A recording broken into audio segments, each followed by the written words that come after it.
Welcome. Tonight's story is told softly, like a memory you almost forgot. Take a deep breath, and let's begin. Part 1. Hi. My name is Lena Porter. I'm 27 years old, and I guess I should start with this: my family loves pretending they're close. We host big dinners, post smiling group photos, give toasts about loyalty and respect. But behind the scenes? I was the unpaid help. I cooked. I cleaned. I served my brother like some housemaid in pearls, because Dad said that's how good daughters behave. For years, I obeyed. I swallowed every command with a smile and a nod. Take his plate, bring him more, why are you sitting before he finishes? My brother, Mason, never lifted a finger. He'd glance at me like I was invisible. Until something needed doing. Then suddenly I was the maid, the waitress, the errand girl in her own home. I kept telling myself it was just tradition, that one day it would change. But that night, the night everything finally snapped, it was Thanksgiving. The whole family was there, even Grandma, who always pretended not to see what was happening. Mom was fussing with the sweet potatoes, and I had already reheated the green beans twice because my brother was busy texting and hadn't come to the table yet. When he finally sat down, he clicked his tongue and said, "It's cold." Dad looked at me like I'd just insulted the president. "Lena," he said through clenched teeth, "you were told to serve that when it was hot." I laughed. I actually laughed, and that was my first mistake. "I'm not his servant, Dad," I said, standing there with the serving spoon in my hand. The room froze. Every fork hovered midair. My aunt gasped. My mom whispered, "Lena, not now." But I was shaking, not with fear, but with something I hadn't felt in a long time: clarity.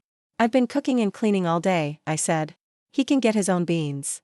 My brother scoffed, muttered something under his breath like, "Crazy little princess," and that's when my dad stood up. His chair scraped back hard across the floor. And before I could even process what was happening, his hand struck my face. I stumbled back against the buffet. The entire table went dead silent. Not a word. Not a breath. Just the sound of my own pulse screaming in my ears. No one moved. Not my mom. Not Mason. Not even Grandma. It was like they were watching a play they'd seen before, just waiting for intermission. My cheek burned. My eyes welled up, but I refused to cry. I looked straight at my father, and for the first time in my life, I didn't shrink. "You will apologize," he said. I didn't move. Now. Still nothing. That's when he reached for his belt.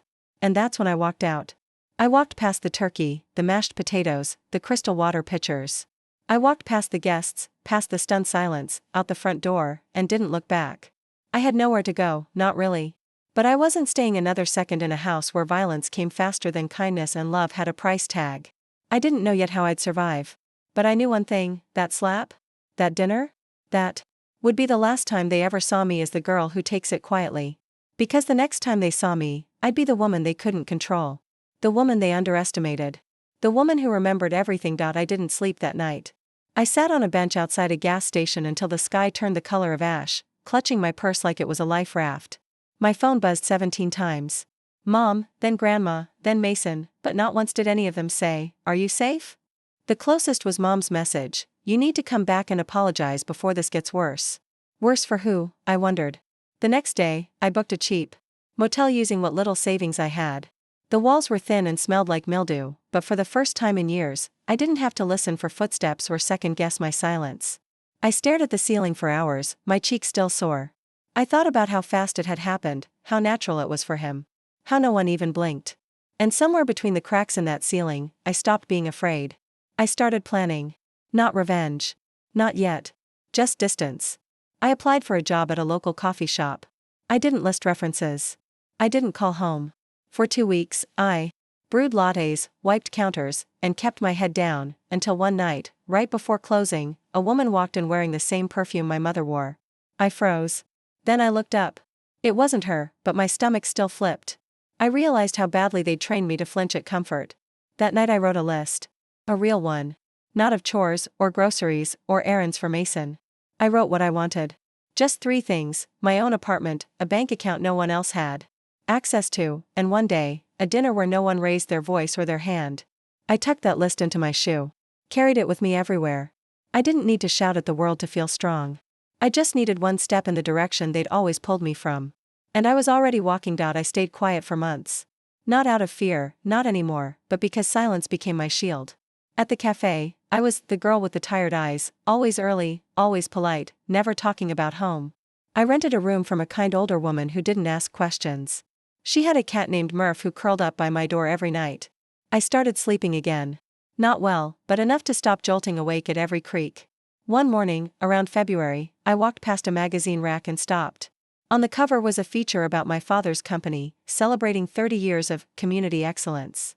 His face, smiling, hand on Mason's shoulder like they were some wholesome American dream. I stared at it until my coffee went cold. That photo was taken less than a week after he hit me. Less than a week after I ran.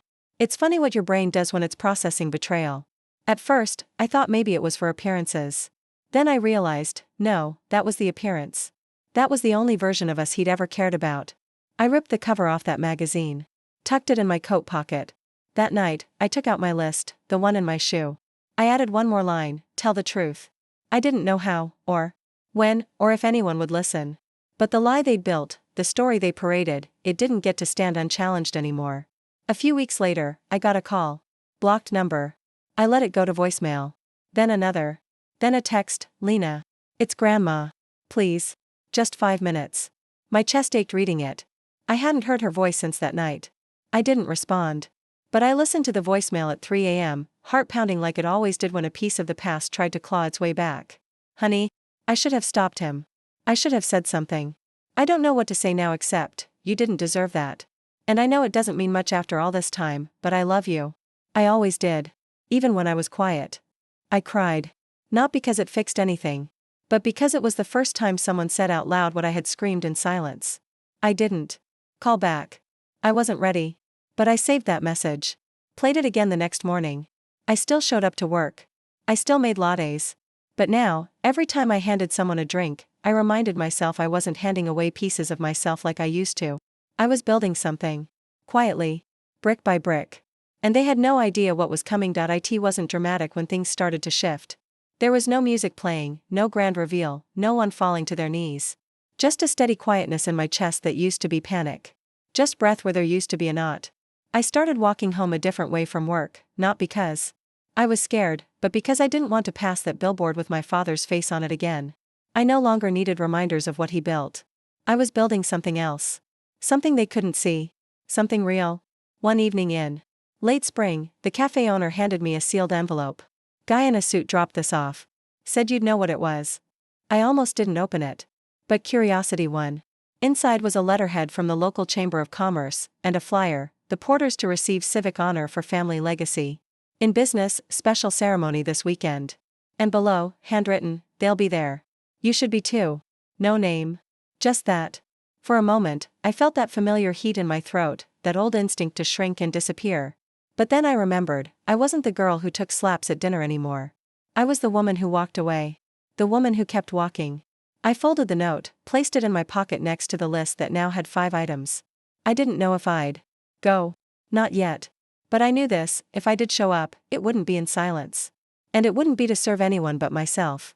At the family dinner, I said, I'm not his servant. Dad slapped me so hard the table went silent. When Lena stood up from that dinner table, she wasn't just walking away from a slap, she was walking away from the years they'd trained her to believe silence was safer than truth. But what she doesn't know yet, is who else heard her that night. And who's been watching ever since. Part 2, I took the long way home. They thought I wouldn't come. I know that now by the way their heads turned when I stepped into that room. The civic hall was all polished brass and forced politeness, decorated with banners that said legacy and leadership words. That had always sounded more like weapons when my father used them. I wore a deep green dress, nothing flashy, but strong. Clean. Intentional. My hair down, no makeup to hide the bruise that had long since faded but still felt loud beneath my skin. I didn't come to make a scene. I came because I deserved to see it for myself, the lie they'd built in full display. I stood in the back, behind the rows of chairs, next to the coffee station no one had restocked in an hour. On stage, a man in a navy suit was reciting the accolades of the great Porter family, and I watched as Dad nodded like royalty while Mason stood behind him, adjusting his tie every 10 seconds like he hadn't rehearsed this in the mirror 100 times. My mother was there, smiling too tightly. Grandma was nowhere in sight. I didn't plan to stay long. I just wanted to feel it. Witness it. Know I could stand in the same room without disappearing into the carpet. But then I saw the exhibit table. It was small, an afterthought tucked near the lobby, filled with laminated printouts and photo boards of the Porter legacy. Family photos. Business launch shots. One photo in particular caught my eye: Thanksgiving. Years ago. Me at the stove. Mason behind me, laughing at something. A caption underneath: a family built on support and service. I nearly laughed. My hands were shaking. And then I saw the woman. Mid-50s maybe, standing beside the display with a clipboard, chatting with a man about the Porter daughters. She paused when she saw me. Her smile was kind. Curious. You're Lena, right? I nodded slowly. She extended her hand. It's so nice to finally meet you. Your father always speaks so highly. Did he tell you he hit me? I asked it plainly. Not to shock. Just to say it. Like truth belongs where lies were placed. Her smile faltered. The man beside her blinked hard and turned away. I'm sorry, I didn't mean to. It's okay, I said. Most people don't. I turned and walked back toward the hallway. I had no intention of going on stage. But then I saw it. A microphone. On a side podium. Marked for guest remarks. No guard. No sign. Just a mic. I don't remember making the decision. I just remember the weight of the microphone in my hand. And the silence that followed when I tapped it once. Heads turned. My father froze mid-conversation. My mother's hand gripped her clutch. Mason stared like he'd seen a ghost. I took a breath. A long one. And then I spoke. My name is Lena Porter. I worked behind the scenes of this family's legacy my whole life, unpaid, unseen, unheard. Until I stopped being silent. A few people sat up straighter. The room shifted. I know this isn't what you expected. But maybe you should know what legacy really looks like. Because it's not in headlines or staged photos. It's in what happens when no one's watching. When your daughter says no. When she says she's not a servant. When she says she's done. I didn't cry. I didn't tremble. I just spoke. And when I finished, I left the microphone where it stood. Walked past the audience. Past the stage. Past my father's stunned expression. He reached for my arm. Lena, stop. I looked at his hand like it was a stranger's. I did. And I walked out. This time, no one followed. This time, I didn't need them to. Because that day, I didn't just walk away from a family that used me. I walked into a life I finally recognized as mine. I didn't expect applause. And I didn't get any. The room had gone stiff with the kind of silence that comes when people realize their version of the story might not be the only one, and certainly not the truest. But I didn't need their clapping. I needed only what came next. I walked. Through the side hall and out the building into the afternoon air. It was cooler than I remembered. I didn't realize how much I'd been sweating until I felt the breeze against my back. Then I heard it, fast footsteps behind me. I turned. It was Grandma. Slower now, leaning on a cane, but she made it out. The doors like she had something to say before I disappeared again. Lena, she said, breathless, her eyes already glossy. You meant every word in there, didn't you? I nodded. Every single one. She didn't cry, not quite, but she closed her eyes like something heavy had finally been said. I wanted to stand up that night, you know. That Thanksgiving. But I froze. I told myself I'd talk to your father after. That I'd set him straight. She looked at me, then down. I didn't. And I never forgave myself. I could have walked away. I had every right. But there was something in her voice that didn't feel like guilt, it felt like grief. Not for me. For all the moments she'd wasted being quiet. You don't need to ask for my forgiveness, I said, softer than I expected. You just needed to say that. She reached out and squeezed my hand. I never stopped loving you. And I never will. And if there's anything I can do now, anything at all, I hesitated. Then said it, unsure until the words were already out. You could come visit me sometime. Just as me. Not as their version of me. She smiled like it hurt. I'd like that, Lena. I'd like that very much. I watched her walk back inside, shoulders a little lighter. I didn't follow. Instead, I turned and kept walking, past the parking lot, past the buses, past the posters with my family's name in gold lettering. I took the long way home. And when I reached my tiny apartment and unlocked the door, I looked around at the space that had once felt like exile. Now it looked like something else, a beginning. Not a statement. Not revenge. Just a life. One that wasn't built on performance or bruises or dinner plates placed in front of ungrateful brothers. One that didn't require me to serve in order to be seen. That night, I made dinner for one. Pasta with too much garlic and bread I burned slightly by accident. I ate at my own pace. I cleaned my own plate. And I left the last glass of wine on the table, untouched, because I could. It was a few weeks later when the letter came. Not an email. Not a voicemail. A real letter, on thick white paper with my name written in handwriting I recognized instantly, Mason's. For a moment, I didn't know whether to laugh or burn it. I hadn't heard from him since the night of the ceremony, and even then, he hadn't said a word, just stood there, looking like he'd swallowed his tongue. I opened it carefully. It wasn't long. Just 2 paragraphs. He didn't apologize. Not really. He said, I didn't realize how much of it you carried. I guess I was too used to it. That line hit me harder than I expected. Not because it excused anything. It didn't, but because it was the closest he'd ever come to admitting that he had taken advantage of me. Then the second paragraph, they're still angry. Dad won't stop ranting. Mom won't talk about it. But Grandma, she's different. She's telling people now. I don't know what that means, but I thought you should know. No return address. Just Mason P. I folded the letter and put it in the same drawer where I kept the list. It didn't change anything. But it confirmed something I'd already started to believe: cracks were forming. Small ones. But enough.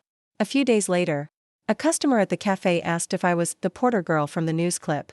I smiled politely and said, not anymore. Then I asked if they wanted oat milk or regular. The thing about freedom is, it doesn't come in grand gestures. It comes in mornings you wake up and don't dread the light.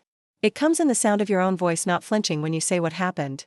I stopped looking for revenge. What I wanted wasn't to ruin them. It was to not be ruined by them anymore. And I wasn't. I started writing again, something I hadn't done in years. Little pieces at first.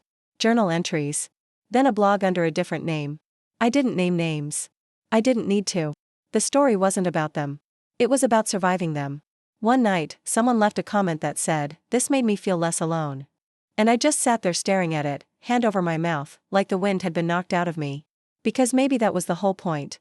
Not to fight the old version of me, or even them, but to show someone else that they could step out of their story too. And write a new one. That the last time I saw my father was from across the street. He was walking out of some office building downtown, phone pressed to his ear, still talking like the world owed him something. He didn't see me. I didn't let him. And I felt nothing. Not anger. Not sadness. Just peace. The kind you earn. I crossed the street in the other direction, pulled my coat tighter, and kept walking. I had groceries to buy. A life to live. And for the first time, it was fully mine. Lena's story isn't just about a dinner, a slap, or a single moment of defiance. It's about every quiet second that came after. The ones where she had to rebuild herself not with rage, but with intention. It's about what happens when the people who were supposed to love you use their power to silence you. And what it takes to speak anyway. Some scars don't show. Some families thrive on pretending. But silence isn't peace. And survival isn't enough. What Lena chose was more difficult than revenge. She chose freedom. And with every step she took away from the version of her they wanted to keep, she stepped closer to the woman she was always meant to become. If you've ever been made to feel small, invisible, or like your truth wasn't welcome at the table, I hope you know you deserve to sit where you're respected, not tolerated. And when you finally walk away, may you never look back unless it's to remind yourself how far you've come.